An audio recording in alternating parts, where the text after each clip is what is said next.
Hello, everyone. The theme of our speech today is the impact of the spread of disinformation on social media platforms on public discussion and democratic decision making. Our group members include Wang, Sheng, HaiYang, Xiao, Feng. This is a list of our presentations. Now let's move on to the first part.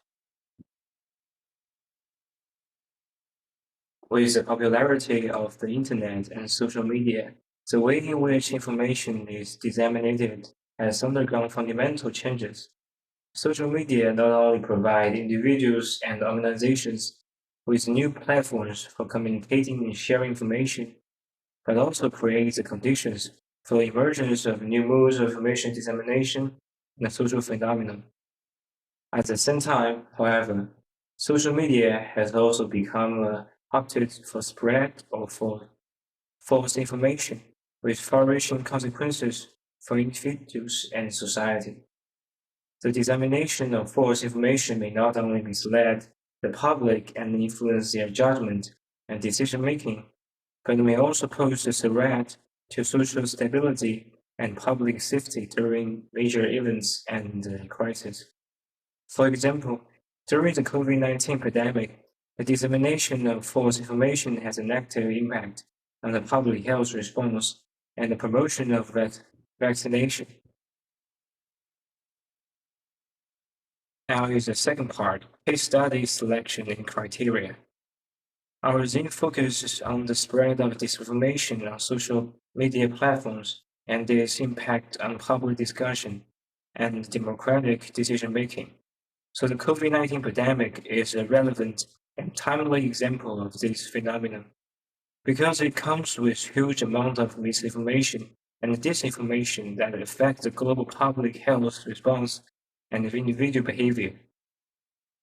In selecting case studies for our analysis of disinformation during the COVID-19 pandemic, we identified several key criteria.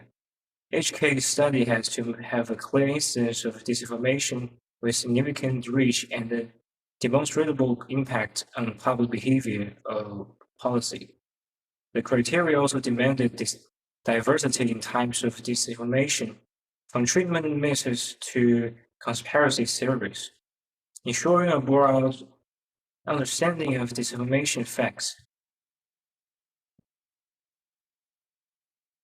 To exemplify, we considered the prevalence of the disinformation, how widely it was shared and believed. We also evaluate the repercussions such as public health outcomes, policy changes, or social trust. Furthermore, we assess the sources of disinformation, giving priority to those clear origins that have been amplified through social media, traditional media, or influential public figures. In the end, we identified 5 case studies. So now comes the third part, case study. 1. The pandemic video. The pandemic video emerged as a prominent case of disinformation at a critical juncture in the COVID-19 pandemic. The content of the videos is that the cable of the secret elite is exploiting the virus and the potential vaccine for profit and power. The video's narrative, laden with conspiracy theories and unverified claims, question the safety measures and the nature of the virus itself. Its virus spread was accelerated by the various social media platforms that become contested in battlegrounds for truth during the pandemic.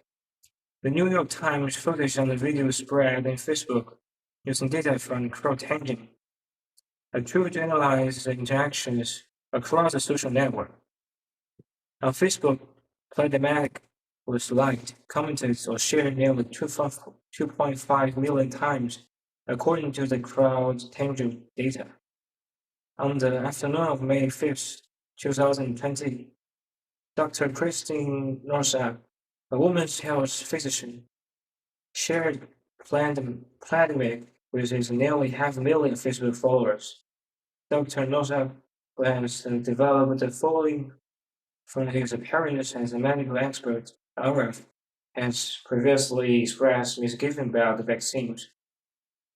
Notably, the video's dissemination was not merely organic, but was propelled by the combination of algorithmic amplification and deliberate sharing by communities and individuals inclined towards the conspiracy theories. The content was strategically designed to exploit the emotional responses, which ensured its rapid propagation across networks, thereby demonstrating the role of emotional engagement in the spread of disinformation. The aftermath saw a significant public outcry, with some viewing the video as a revelation of the supposed truth, while others recognize it as a dangerous vector of the falsehood. It challenged the public health officials and policymakers to engage in a new front of the crisis communication. Combating the viral disinformation, analyzing the pandemic case study provides crucial insights into how disinformation narratives are crafted and what makes them resonate with the public, thus serving as a cautionary tale for future health communication strategies.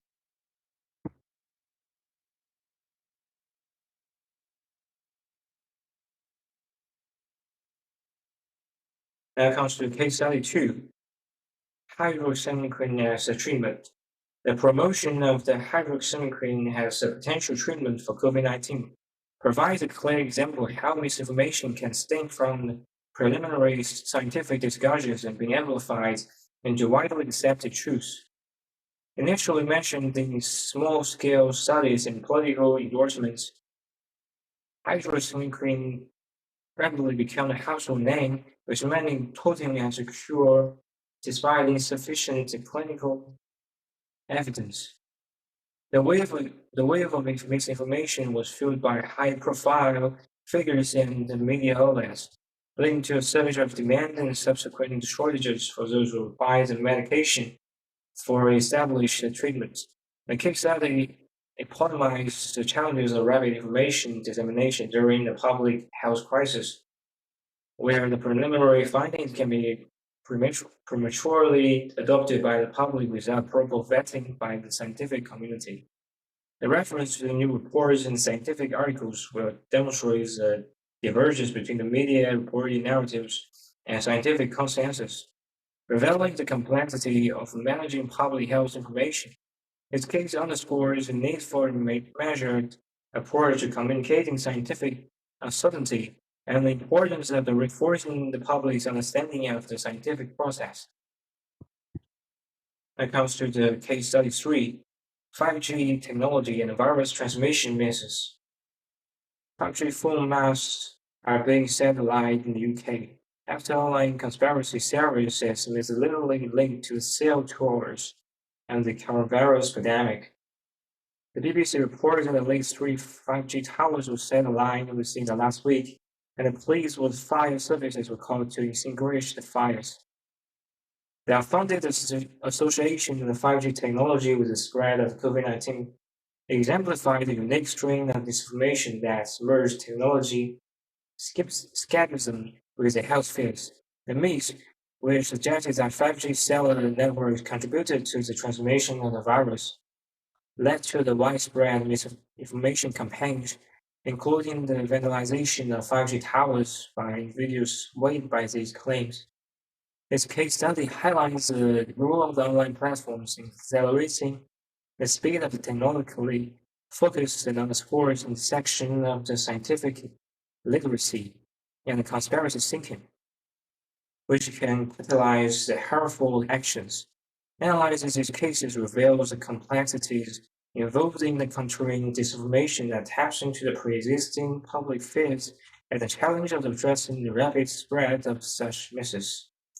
Incorporating reference from both social media posts and academic research, this section will illustrate the varied responses from telecommunications companies, the coordinated effect in debunking the messages of real-world consequences. Case study 4, the max efficacy disinformation. One post with more than 5,000 physical reactions at least would say that the mask safety effects. The post offers a series of the false statements, including that masks decrease oxygen intake and increase toxin inhalation. The factors the post goes on to the claim shut down the immune system, putting the body under more stress. The debate around the mask's efficiency during the COVID-19 pandemic became a central issue. Misinformation contributing to polarized public opinions and inconsistent mask wearing practices. Disinformation campaigns range from the questioning the science behind masks to promoting false narratives about the potential harms, significantly influencing individual behaviors and public health policies. The spread of this disinformation often exploits the scientific uncertainty and involving the guidelines, undermining the public health messaging. Reference to government health announcements and the peer-reviewed studies will provide the contrast between the authoritative health advice and the disinformation narratives presented on the social media. Disinformation about masks has an impact on the community transmission rates, individual health practice, and trust in health authorities. This examination serves to highlight the challenges of communicating public health guidance in an environment rife with contradictory information and the importance of establishing credible sources for information during a public health crisis. Case study 5. Vaccine misinformation. Vaccine misinformation has been one of the most significant public health challenges of the COVID-19 pandemic, spreading through the social networks, alternative media, and some news outlets. False narratives about vaccine safety and efficiency have fueled hesitancy and resistance, impacting vaccination efforts globally. The development of COVID-19 vaccines has been crucial in fighting the pandemic. However, misinformation about the COVID-19 pandemic and the vaccines is spread in social media platforms at a rate that have made the World Health Organization coin the phrase infodemic. The academic study examines the multifaceted nature of the vaccine misinformation, including the spread of myths about the vaccine ingredients, side effects, and long-term health consequences, which often prey on the fears and uncertainties of the public. The rapid dissemination of such information via social media have not only sown doubts among populations, but also led to organized anti-vaccination movements, protests, and the reluctance to participate in the vaccine programs. By dissecting the dynamics of vaccine misinformation, the academic study aims to contribute to the better understanding of the mechanisms behind the spread of the health-related misinformation and the development of more effective communication strategies to counteract it.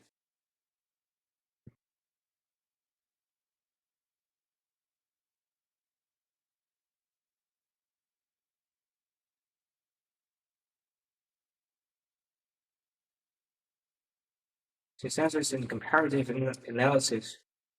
The synthesis and comparative analysis of select cases studies reveal the complex landscape of disinformation during the COVID-19 pandemic. Despite the diverse nature of the disinformation topics, from treatment options to technological misses to public health measures and the vaccines, common threads emerge in the methods of dissemination and underlying motives. A comparative approach uncovered patterns in how disinformation exploited social vulnerability, such as the fear of the social media algorithms and amplifying content that engages users regardless of its veracity. The analysis draws on the economic literature and discerns the psychological appeal of the disinformation and the societal trends that facilitate its spread, as well as reports from the media organizations that track the real-world impacts. Various case studies were used to better understand the echo chamber that reinforces false narratives and the challenges of the correcting misinformation once they have taken root. Reference to meta-analysis that evaluates the effectiveness in interventions among the countering disinformation will also be included. This comparative analysis serves as a foundation for identifying best practice in mitigating the spread of disinformation and informing future policy and educational efforts. The comparative analysis lies the foundation for identifying the ways to reduce the spread of false information and for studying research papers.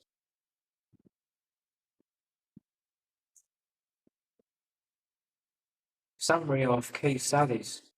Synthesizing our findings from case studies of disinformation throughout the COVID-19 pandemic highlights the urgent need for robust public health communication strategies.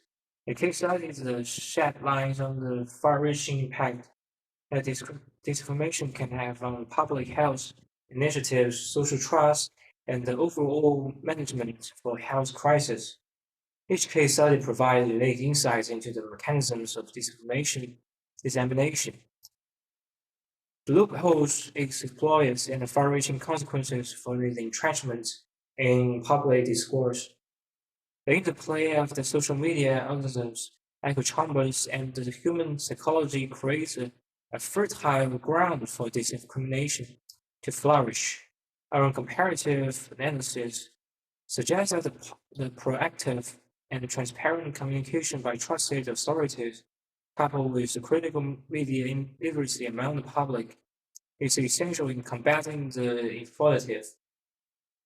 infodemic. The role of fact-checking, while vital, is insufficient in its own. There must be a concerted effort to preemptively address potential misinformation before it becomes widespread.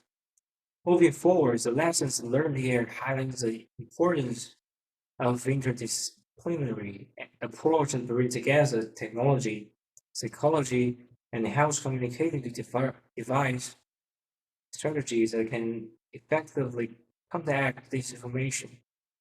Articles and thought pieces, alongside the empirical studies, call for a coordinated response involving policymakers, social media companies, and the public to safeguard information integrity, especially during time of crisis. 6. True theory. Filter bubble theory. For the study of disinformation and the impact on public discussion and democratic decision-making during the COVID-19 pandemic, a fitting new media theory to serve as a theoretical framework will be the filter bubble theory. The theory is particularly relevant to the study of how disinformation spreads through social media platforms and how it influences public opinion and behavior. Rationale for selection. The filter bubble theory, coined by the net activist Alex Presser, persists that algorithms on social media platforms isolate users into bubbles like mine information, which reinforce their existing views and beliefs as excludes them from contradictory information. The theory is instrumental in explaining the phenomena observed in the case studies, where disinformation reinforces pre-existing belief and misinformation spread unchecked within bubbles. It also provides a conceptual basis of understanding why counter-narratives or fact checks often fail to reach these are most deeply entrenched in these bubbles. The pandemic of infodemic has illustrated the extent to which filter bubbles can accelerate the spread of disinformation. The unchanged reliance on digital platforms for information during the lockdown has made understanding the mechanics of these bubbles more crucial than ever.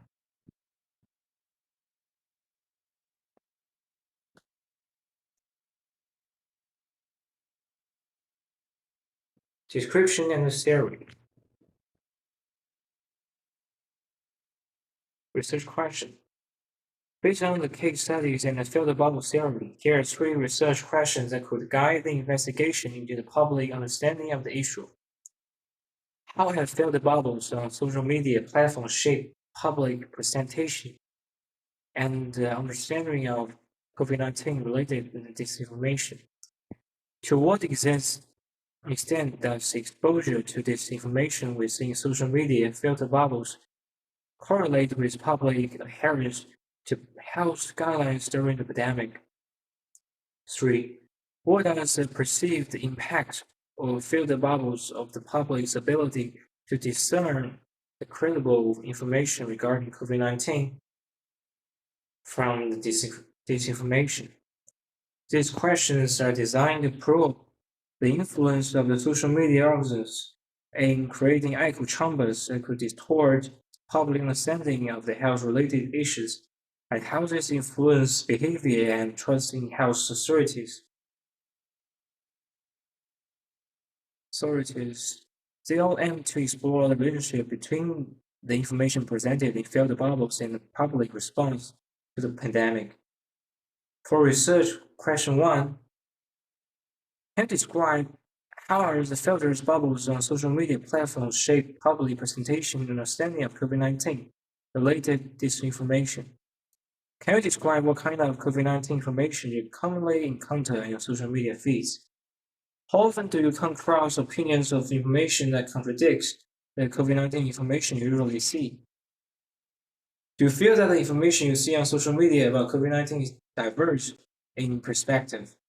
Have you noticed any change in your presentation of the pandemic due to information you consume on social media?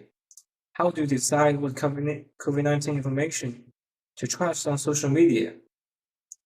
For research question 2, to what extent does exposure to disinformation within social media filter bubbles correlate with public adherence to health guidelines during the pandemic? Where do you typically receive information regarding health guidelines for COVID-19? Have you ever been hesitant to follow health guidelines due to something you read or saw on social media? How has social media influenced your actions in response to the pandemic? Can you recall a piece of COVID-19 trends on social media?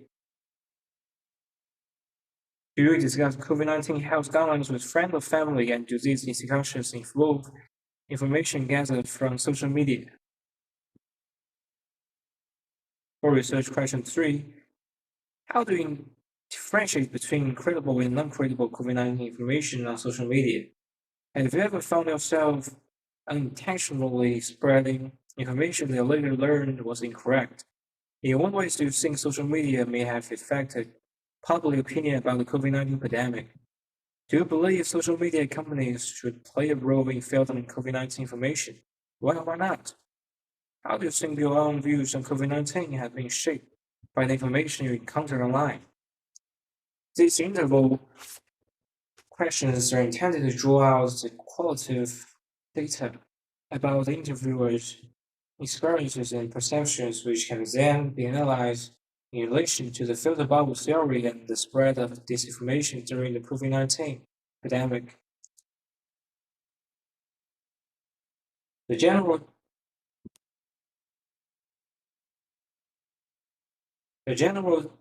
demographic detail for suitable interview groups can be outlined as follows. Age change include the broad change range from young adults 18 to 29, middle-aged individuals 30 to 49, the older adults 50 plus, to capture generational differences in media consumption and health behavior. Educational background, diverse educational background from high school graduates to postgraduate degree holders to understand how educational level affect information discernment. Location, participants from various geographical areas including urban, suburban, and rural to reflect different access level to healthcare information and services. Political orientation, a spectrum of political beliefs to explore how ideology may influence the perception and spread of disinformation. Social media usage, users with different levels of the social media engagement, from casual users to heavy users, to assess how exposure frequency will impact information filtering. Occupation, including professions from healthcare, education, and technology, as well as those from non-scientific sectors, to get a range of insights and the perceived credibility of information. Ensuring this diversity will help in examining the intersection of demographic factors with the spread and the impact of the demographic factors with the spread and the impact of disinformation on public health behaviors. Now here's to our final summary. To study the spread and the impact of disinformation during the COVID-19 pandemic, it involves first, select case studies of disinformation, such as plague videos and the misinformation about hydrochloroquine. Second, the filter bubble theory is adopted as a theoretical framework to understand this phenomenon. Third, develop research questions to investigate public understanding and the impact of the social media platforms on information perception. Fourth, design specific interview questions for each research question to solicit public views on disinformation. 5. Determine the appropriate demographics of your interviewees, ensuring diversity on age, education, graphic education, political orientation, and social media use. Well, thanks for listening. That's all for our group's presentation.